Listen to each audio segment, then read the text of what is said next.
vous salue dans le nom de Yeshua le Messie, notre Sauveur et notre Dieu. Aujourd'hui, j'ai à cœur de vous parler comment que la gloire de Dieu est bannie d'Israël. On va essayer de le rattacher à l'Église aujourd'hui. Pourquoi de nos jours, dans ces temps qu'on est en train de vivre avec cette épidémie du coronavirus, toutes les églises y sont fermées. Pourquoi? On voit que le mal ou cette épidémie a commencé dans l'église. Bien sûr qu'à frapper ailleurs en Chine, mais en Europe, ça a commencé dans l'église. Mes amis, là, on a vu comment la gloire de Dieu est bannie de l'Église. Comment de nos jours, même les gens ont peur. Les croyants ont peur. Mes amis, si on croise un croyant dans la rue, moi-même j'ai croisé des croyants dans la rue, ils ont peur. Ils me saluent de loin. Pourquoi, mes amis? Parce qu'ils ont réalisé, même l'Église n'est pas épargnée. Même les serviteurs de Dieu ne sont pas épargnés. Ils ont dit, ils pensent comme ça dans leur cœur, puisque Dieu n'a pas épargné les serviteurs, quel sera le petit croyant? Mes amis, il y a une terreur qui est sémée. Mais pourquoi, mes amis? Oui, mes amis, pourquoi? On doit chercher à comprendre ces choses-là. Et c'est très important pour nous, mes amis. Très, très important. Dans toute l'histoire de l'humanité, mes amis. On n'a jamais vu une épidémie peut confiner les hommes et la femme dans leur maison et commence à trembler. On n'a jamais vu une épidémie a pu fermer l'église. Le sida n'a pas fait ça. L'Ebola n'a pas fait ça. Et d'autres épidémies qui sont passées dans l'histoire de l'humanité, on n'a jamais vu ça. Mais cette épidémie, mes amis, a frappé de manière si puissante. Et vous savez dans la parole de Dieu, si on regarde dans Ézéchiel 14, verset 21, qu'est-ce qu'il dit? Il a dit, car ainsi parle Adonai Elohim, même si j'inflige les 4 fléaux du jugement à Yerushalayim, l'épée, la famine, les animaux sauvages et les épidémies, pour les éliminer. Oui, les hommes et les animaux. Il dit, ces 4 jugements, ces 4 châtiments, Dieu, il utilise, mes amis, oui, les fléaux. Et il utilise, mes amis, les épidémies. Mes amis, moi, je ne crois pas que ça vient de la Chine, comme certains disent, ça vient du diable. Non, mes amis, le Seigneur, il est au contrôle de toutes choses. Rien n'échappe, rien n'arrive sur terre sans que l'Éternel soit l'auteur. Rien ne se fasse sur terre sans que l'Éternel soit l'auteur. Oui, s'il ne dit une parole, ça va se réaliser. S'il ne dit pas une parole, ne se réalise pas. Mes amis, c'est très important. Ça, on doit le mettre dans notre cœur. On doit le mettre dans notre conscience. Oui, c'est le Seigneur, le Dieu du ciel et de la terre, qui a convoqué la terre, oui, pour la juger. Oui, parce qu'il a vu qu'il a dépassé les limites. Oui, il a dépassé les limites. Les hommes et les femmes, l'humanité a dépassé les limites. Ils vivent sans loi, sans foi. Ils n'ont aucun respect pour Dieu. La Bible nous dit, Dieu regarde, s'il y a quelqu'un d'intelligent qui cherche Dieu, personne ne le cherche. Tous y sont égarés. Mes amis, même dans ces moments de confinement, même dans ces moments, les gens ne cherchent pas Dieu. Les gens ne reviennent pas à Dieu. Ils ne veulent pas se convertir. Et pourtant, nous avons vu comment il a ébranlé les fondements de la terre. Les fondements de la terre tout entière était ébranlée. Oui, les fondements de la terre sont ébranlés. Lorsqu'on regarde l'ordre mondial, tous ces banquiers, toutes ces multinationales, toutes ces choses, toutes ces grandes, ce monde-là, oui, on voit toutes ces collines, toutes ces montagnes, ils sont ébranlés. Ils sont ébranlés. Il aura baissé le rythme. En un instant, mes amis, en un instant, il a arrêté. Les choses sont arrêtées. La vie est arrêtée. Tout est arrêté. Il n'y a qu'un seul qui peut faire ça. Adonai, Elohim, Yeshua el-Mashiach. Oui, parce que son grand retour est proche. C'est pourquoi son grand retour est proche et il voulait sauver le maximum de personnes. Il voulait interpeller les personnes. Mes amis, c'est pourquoi je vous exhorte à prendre conscience que chacun de nous s'examine soi-même, il va voir s'il est dans la foi. Examinez nous-mêmes si nous sommes dans la foi. Mes amis, on doit faire très attention. On doit faire très, très, très attention. Oui, comme il a dit dans sa parole, comme on secoue un figuier, ainsi soit-il, les nations seront secouées. Mes amis, le ciel et la terre, ils sont ébranlés. Et c'est pourquoi on est en train de voir toutes ces choses-là. Mais soyons vigilants. soyons vigilants. Mais en cela, pourquoi même l'Église, mes amis, elle fait partie? Est-ce le hasard? Non, mes amis. Même l'Église, elle fait partie. Qu'est-ce que Dieu a dit dans sa parole? Il a dit, ma maison est appelée à devenir une maison de prière. Mais vous avez fait une caverne de voleurs. Mes amis, même l'Église s'est associée à ces voleurs de ces nations. Oui, il trafique, il fait des choses mauvaises. Et c'est pourquoi aussi l'Église, mes amis, Dieu, il est en train de la juger. Il est en train de juger l'Église. Mes amis, si on regarde, Rome, qui est la Mecque des catholiques, il ne peut rien faire, mes amis. Ah, aussi si on regarde Mulhouse, qui est l'église, oui, la Mecque de la francophonie, la Mecque de la France, la Mecque de tous certains pays, même européens. Mes amis, même cette église n'arrive pas à faire, n'arrive pas à répondre. Même cette église est entrée. Mes amis, ce n'est pas l'homme qui est créé pour l'église, mais l'église pour l'homme. Ce n'est pas comment dirais-je, le ministère, l'homme qui est créé pour le ministère, mais le ministère pour l'homme. Dieu a cité des ministères pour l'édification du corps de Christ. Et de nos jours, les pasteurs sont devenus comme des dieux. Et on est en train de les bouder. Mes amis, non. Et c'est pourquoi on doit revenir à l'essentiel, à l'ancien sentier. Mes amis, l'église ne te sauve pas. Le pasteur ne te sauve pas. La religion ne te sauve pas. Tu vois, face à cette catastrophe, le pasteur ne peut rien faire. Le pape ne peut rien faire. L'église ne peut rien faire. La religion ne peut rien faire.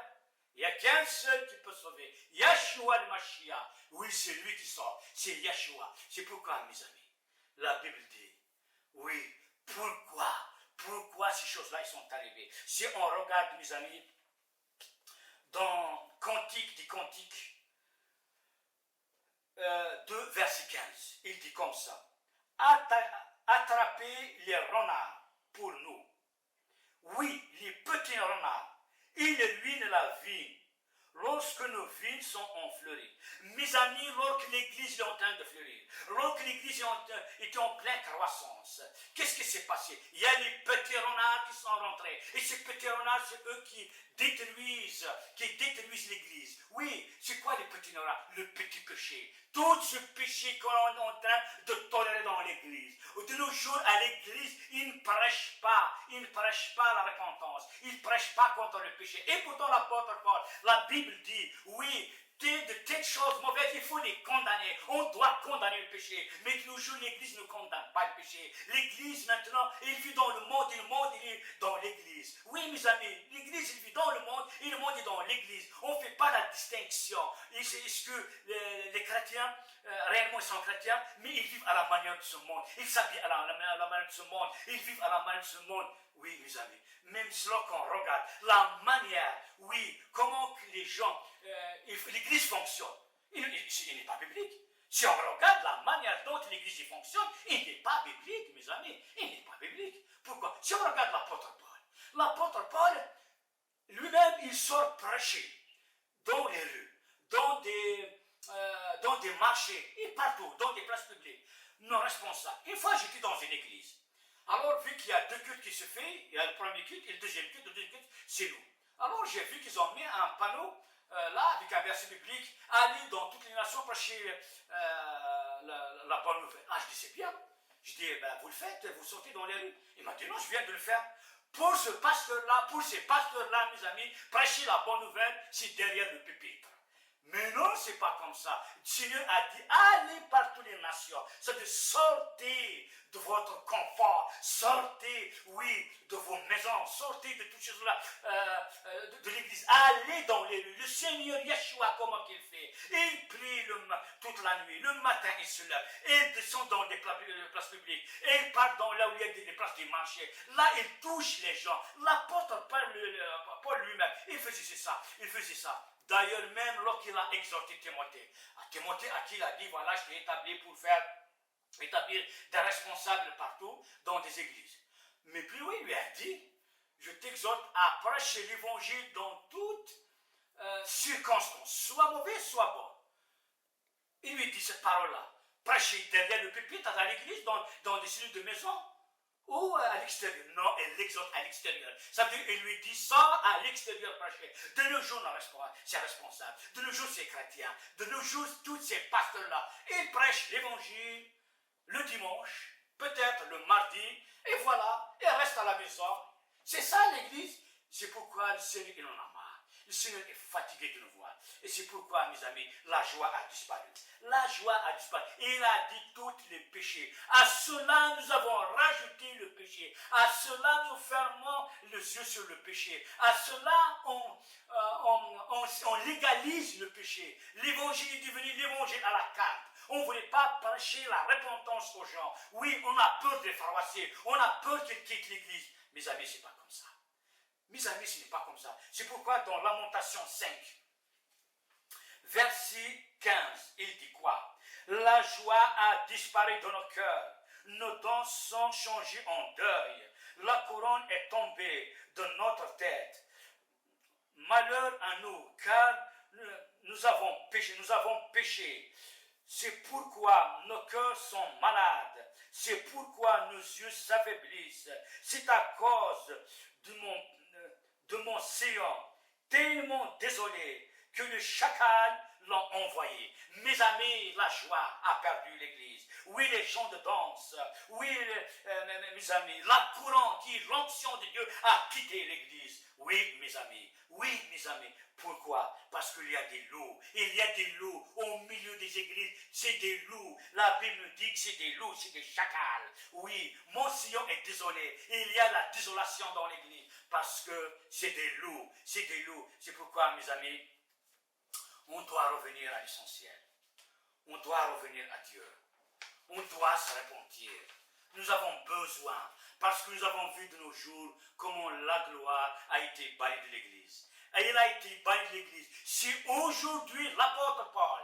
C'est aujourd'hui l'apôtre Paul. Je me pose la question, comment qu'elle regarde des cieux? Elle regarde l'état de l'Église. Comment il est? Lui qui a pris l'évangile de Jérusalem, Damas, la Turquie, la Grèce, tous ces pays des Balkans, la mer Adriatique, l'Italie, oui, toutes ces, jusqu'à l'Espagne, sans oublier certainement la France.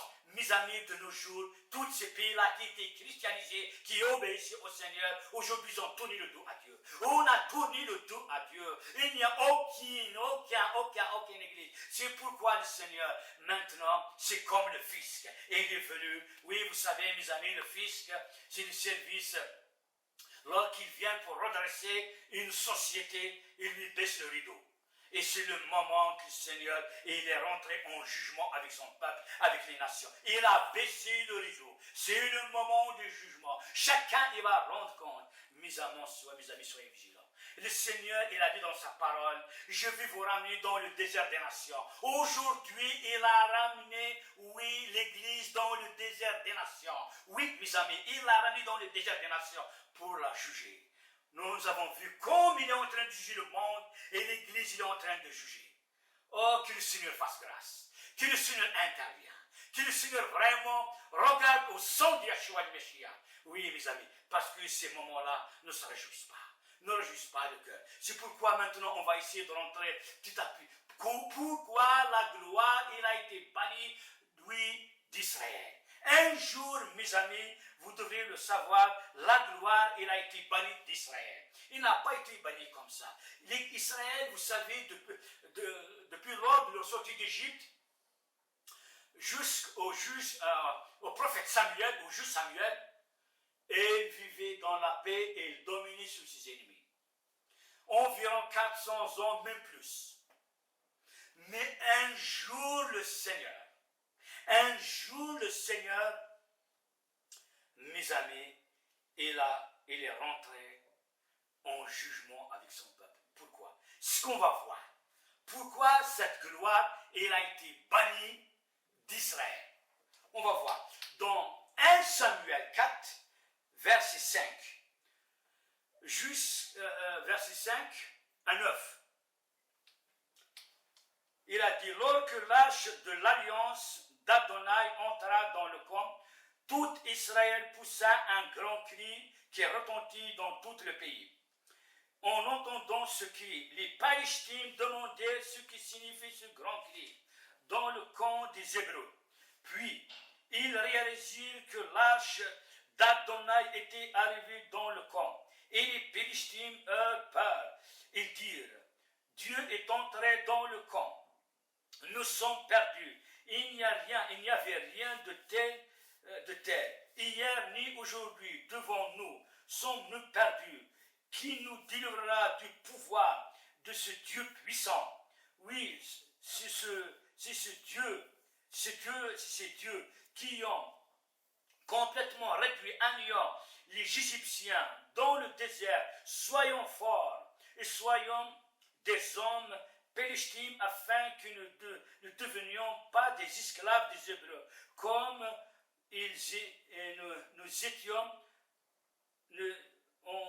nous étions les vôtres. Soyez des hommes et combattez. Mes amis, vous avez vu, Israël elle-même, qui combattait contre les Palestiniens. Lorsqu'ils combattaient, il y avait une défaite. Lorsqu'il y avait une défaite, mes amis, qu'est-ce qu'ils ont fait? Les Hébreux, les Juifs, ils ont ramené l'Arche d'Alliance. Ils ont dit que maintenant Dieu est avec nous.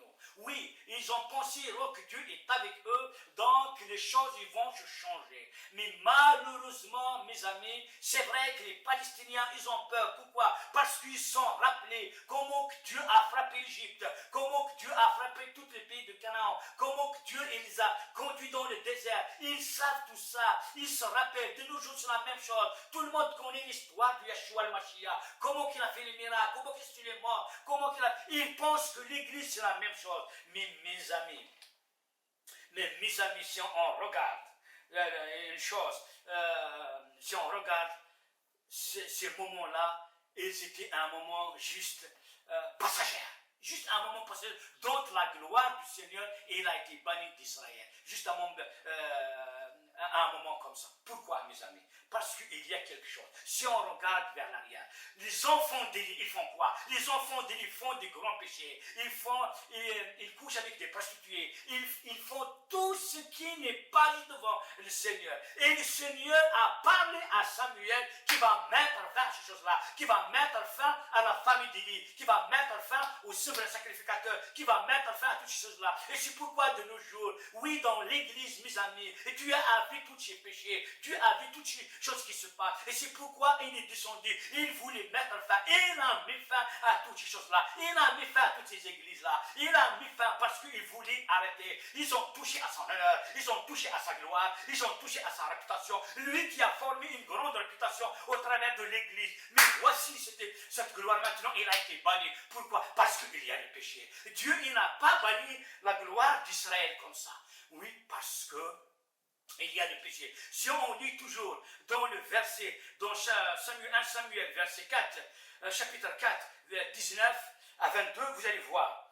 Sa belle-fille, la femme de Pinès, était enceinte et approchée et accouchée lorsqu'il apprit que la nouvelle que l'arche de Dieu avait été prise, et que son beau-père et son mari étaient morts. Elle fut prise de contraction prématurelle et se courbait et enfanta. Comme il se mourait, les femmes qui se tenaient à ses côtés lui dirent, n'ayez pas peur, car tu as donné naissance à un fils. Mais elle ne répond pas. Il ne montra aucun signe qu'elle avait entendu.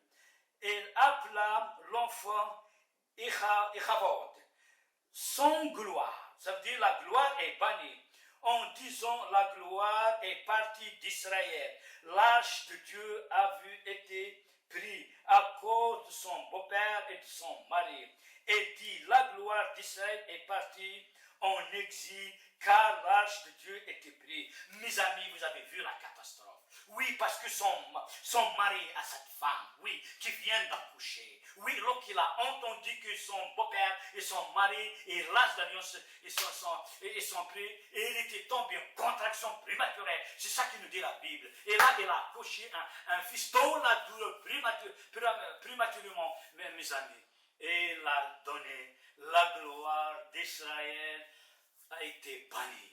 Ça veut dire la gloire a quitté Israël. Pourquoi cette gloire a quitté Israël? Si on regarde, mes amis, dans le chapitre 2, 3, mes amis, comment que les enfants d'Élie, ils font n'importe quoi dans le temple. Comment les enfants d'Élie, ils pêchent contre Dieu. Même leur papa, il leur a dit, oui, si quelqu'un pêche contre un autre homme, oui, Dieu, il jugera. Mais si quelqu'un pêche contre Dieu, qui intercédera pour lui? Mes amis, qui intercédera pour l'Église? Lorsque l'Église il pêche contre Dieu, oui, les chrétiens pêchent contre Dieu, les pasteurs pêchent contre Dieu, ils font n'importe quoi, ils tolèrent toutes choses, ils tolèrent le concubinage, oui, ils tolèrent le divorce, ils tolèrent toutes les choses mauvaises, oui, ils tolèrent toutes choses. Et c'est pour ça Dieu, il en a marre. Dieu a mis terme. Dieu voulait mettre terme. Là, nous avons vu comment la gloire de Dieu, oui, mes amis, est bannie. Ici, je reviens. Le temps, l'âge de l'alliance était rentré. Mes amis, à quoi nous donne? Dans cette église-là, ils étaient dans le jeûne de la prière. Il y avait comme la gloire de Dieu. Mais quelques jours plus tard, voici la gloire qui est bannie. Voici la gloire qui est partie. C'est comme dans cette histoire. Mes amis, c'est ça. Je ne dis pas qu'ils sont pécheurs. Non. Je ne dis pas qu'ils ont fait ça, Non. Mais je dis, mes amis, oui, mes amis, on doit se réviser. Oui, la Bible nous dit, les Seigneurs sont venus vers lui, lui ont dit, Seigneur, à propos de la tour de Silo qui est tombée, qui sont des plus grands pécheurs. Non, je ne dis pas qu'ils sont des pécheurs. Mais la Bible nous dit, si on ne se répond pas, si on ne revient pas, il nous arrivera la même chose. Ça veut dire personne n'est né à l'abri, mes amis. Je ne suis pas à l'abri. Personne n'est à l'abri. Mais nous avons besoin d'avoir la crainte de Dieu. Nous avons besoin, oui, d'avoir la crainte de Dieu. On ne doit pas prêcher la rébellion. De nos jours, les églises, ils prêchent la rébellion contre Dieu. Ils tolèrent le péché. Ils légalisent le péché. Et c'est pour ça que le Seigneur a frappé fort, mes amis. Le Seigneur a frappé fort. Et c'est pourquoi on doit, mes amis,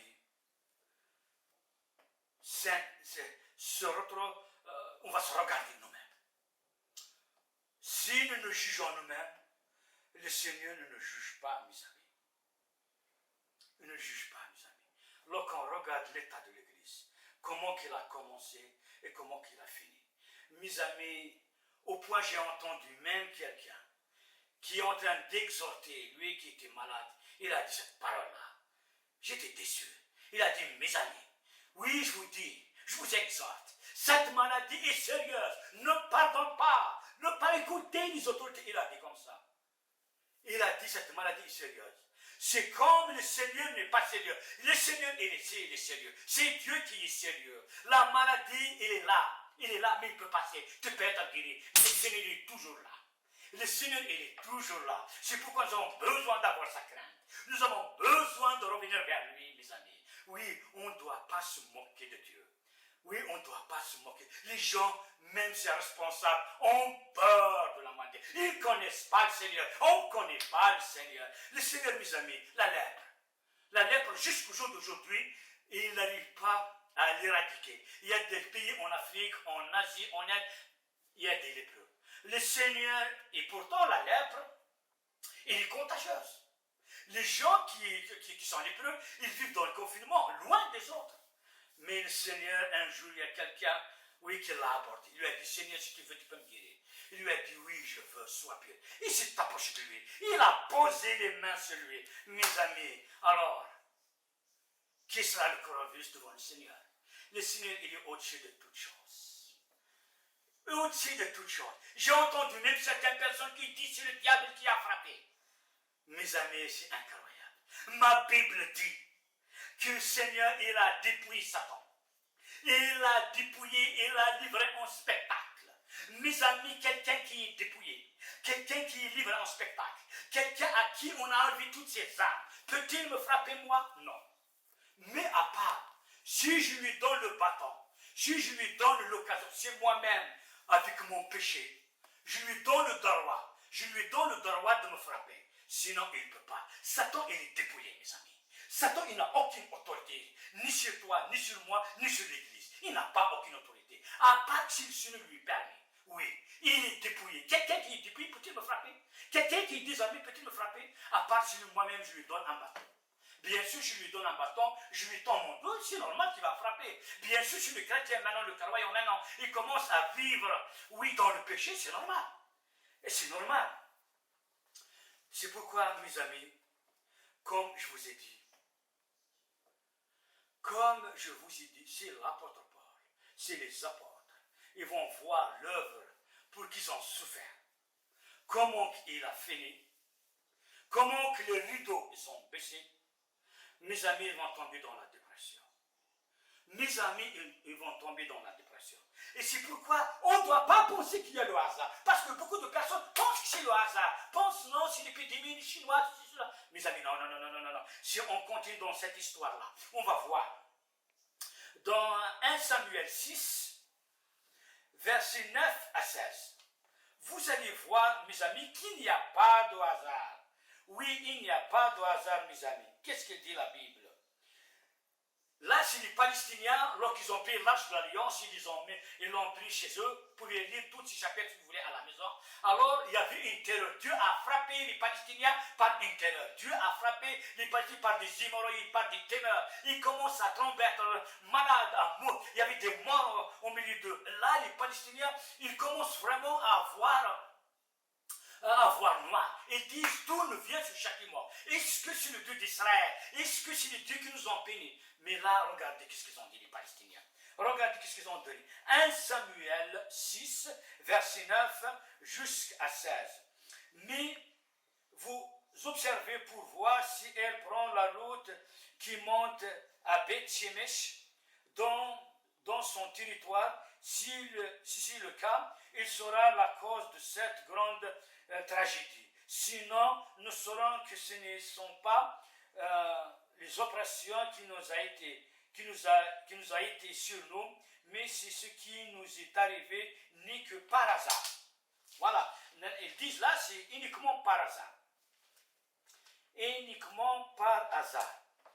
Lorsqu'ils furent ainsi, ils prirent les 2 vaches laitières, et allaitèrent au chariot et enfermèrent leurs veaux dans les étables, puis ils mirent l'arche sur les chariots avec la boîte qui contenait les rattes d'or et les modèles de leur tumeur. Les vaches se dirigèrent vers la route de Beth-Shemesh et prirent ce chemin avancé et meuglant, sans se détourner ni à droite ni à gauche. Les chefs des Palestiniens les suivirent jusqu'à la frontière de Beth-Shemesh. Les gens de Beth-Shemesh moissonnèrent leur blé dans la vallée. Lorsqu'ils levèrent les yeux et aperçurent l'arche, ils furent très heureux de le voir. Le chariot entra dans le champ du Yahushua, le Beth-Shemesh, et se tint là près du gros pierre. Ils coupèrent du bois au chariot et offrirent les vaches en holocauste à Adonai. Puis les Lévites enlevèrent l'arche d'Adonai et la boîte qui accompagnait et qui contenait les objets d'or. Ils les placèrent sur le gros rocher. Ce même jour, les hommes de Beth-Shemesh offraient des holocaustes, des sacrifices à Adonai. En voyant cela, les 5 chefs des Palestiniens se retournèrent à Écran ce jour-là. Mes amis, vous avez vu comment les Palestiniens, ils ont pensé que c'est le hasard. Ils disent toutes ces plaies qui nous sont arrivées, c'est le hasard. Mais ils ont fait un dilemme. Ils ont dit, si ces vaches ils vont partir tout droit vers la frontière de Beth-Shemesh. Ça veut dire quoi, Beth-Shemesh? Ça veut dire maison du soleil. Oui, mes amis, Jésus, Yeshua est le soleil de la justice. Yeshua est le soleil de la justice. Donc,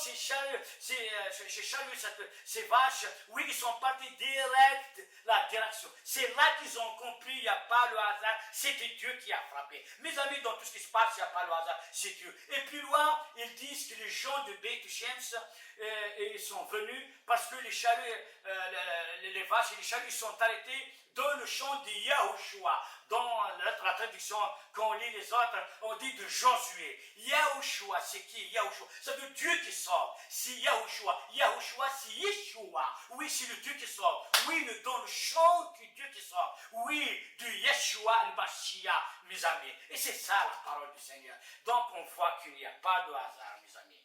Il n'y a pas de hasard. On ne doit pas, mes amis, penser à certaines choses. Il y a beaucoup de personnes de nos jours, ils pensent sur le hasard. Même ils pensent fuir la mort. Mais c'est incroyable, mes amis. Incroyable comment les gens pensent fuir la mort. On ne peut pas fuir la mort, puisqu'il n'y a pas de hasard dans ces choses-là, mes amis. Tout est dirigé par Dieu. Oui, tout est dirigé par Dieu. Il y a la main de Dieu derrière, mes amis. Si on regarde dans la parole, mes amis, il y a l'histoire de Gédéon. Gédéon, lorsqu'il a fait la toison à Dieu. On peut trouver ça dans Juge 6, 36, 40. Gédéon, qu'est-ce qu'il a dit à Dieu? Pour éprouver, pour voir est-ce que c'est Dieu qui lui a parlé ou pas. Il lui a dit, Seigneur, je mis cette toison, oui, cette toison. Il a pris de la toison, comment ça s'appelle? De la laine, il l'a mis dans un champ. Il a dit, tout ce champ sera mouillé par une rosée, il n'y a que cette toison qui ne sera pas mouillée. Le lendemain, il s'est levé et effectivement, ça a été comme ça. Tout le champ, il a été mouillé, mais il y a que la toison, oui, de laine qui n'a pas été mouillée. Le lendemain, il a dit, ah non, Seigneur, que tu ne sois pas fâché contre moi, mais maintenant c'est l'inverse. Tout le champ sera sec, mais il n'y a que cette toison, oui, il y a que cette laine qui sera mouillée. Et les choses sont arrivées. Mes amis, vous avez vu. Dieu est capable de viser celui qui veut. Tu peux rester parmi des millions de personnes. Il y a que toi que Dieu il va viser, tu vas mourir. Oui, tous ces gens-là qui sont touchés par le coronavirus dans l'église, dans le monde, c'est que Dieu les a tous visés. C'est que Dieu veut tous leur parler. C'est que Dieu veut tous les rappeler. Certains, oui, c'est comme ça, mes amis. Donc, on ne doit pas se moquer de Dieu, mes amis. On ne se moque pas de Dieu. On ne peut pas faire la mort. On ne peut pas fuir la mort, mes amis. Et c'est pourquoi je vous invite, que chacun de nous, je vous invite, mes amis, à revenir à son bon sens, à se repentir, à se maintenir, oui, devant le Seigneur, à se réviser lui-même, à demander pardon, à demander la grâce au Seigneur. Oui, demandons la grâce au Seigneur, parce que nous avons besoin de cette grâce, mes amis. C'est un moment difficile, c'est un moment très difficile pour tout le monde, pour celui qui est touché, pour celui qui n'est pas touché. Personne n'est à l'abri. Moi-même, je ne suis pas à l'abri. C'est vrai que je vous parle comme ça. Je suis en bonne santé, merci Seigneur, mais je ne suis pas à l'abri. Moi-même, je sors dehors. Moi-même, je fais des commissions. Moi-même, je contemple les autres. Oui, mes amis, je monte dans le train, dans le bus, je rentre dans de grandes surfaces. Donc, c'est possible. Mais il n'y a que la grâce de Dieu qui peut nous protéger. C'est pourquoi ne vous laissez pas. La Bible nous dit que tant que nous ne se trouble pas, croyez en Dieu, croyez en moi. Ne vous soyez pas troublés par toutes ces choses-là, mais restez plutôt, oui, devant le Seigneur. Devant le Seigneur, mes amis, devant le Seigneur, devant le Seigneur. Et c'est pourquoi j'aimerais finir avec Amos 9 de 1. Amos 9 de 1 jusqu'à 1,9. Amos. On va voir Amos, qu'est-ce qu'il nous dit? Amos. Pardon.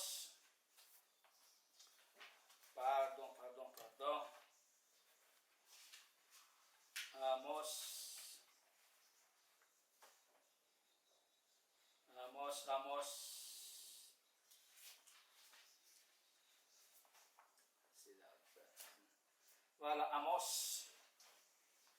Voilà, Amos 9 de 1 jusqu'à 9.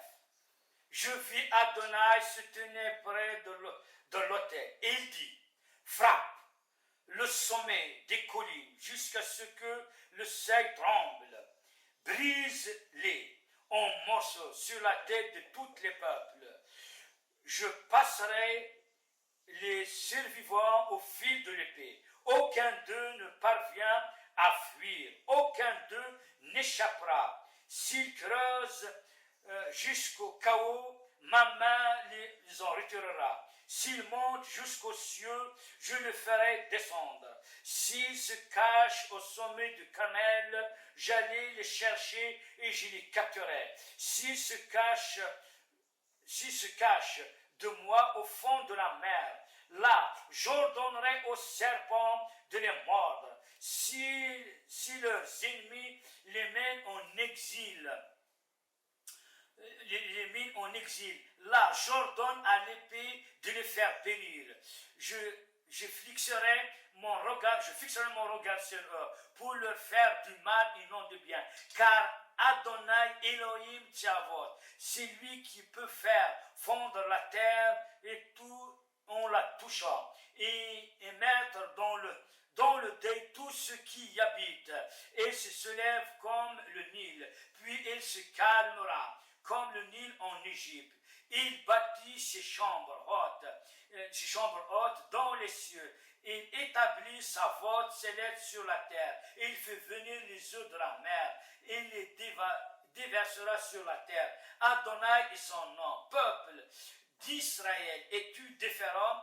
Les Éthiopiens à mes yeux demandent à Adonai, certes, j'ai fait monter Israël d'Égypte, mais j'ai aussi amené les Palestiniens de Caphtor à Aram et Kir. Voici les yeux d'Adonai sont sur le royaume qui pêche. Je les exterminerai de la face de la terre. Je ne détruirai pas complètement la maison de Jacob, dit Adonai, car lorsque je donnerai l'ordre, je secourrai la maison d'Israël, qui se trouve au milieu des égoïmes, oui, des païens, des égoïmes, comme on secoue un tamis, sans laisser tomber un grain par terre. Vous avez vu, mes amis, on ne peut pas fuir la mort. On ne peut pas fuir devant Dieu. On ne peut pas. S'il dit, si tu descends, tu te montes au ciel, je suis là, si tu descends, te cacher à la mer, je suis là, je vais ordonner au serpent de te chasser. Si tu es parti en exil, je vais ordonner à l'épée. Mes amis, on ne peut pas fuir. Et c'est là qu'il a dit, oui, voici les yeux d'Adonai, ils sont sur tous les royaumes qui pêchent. Oui.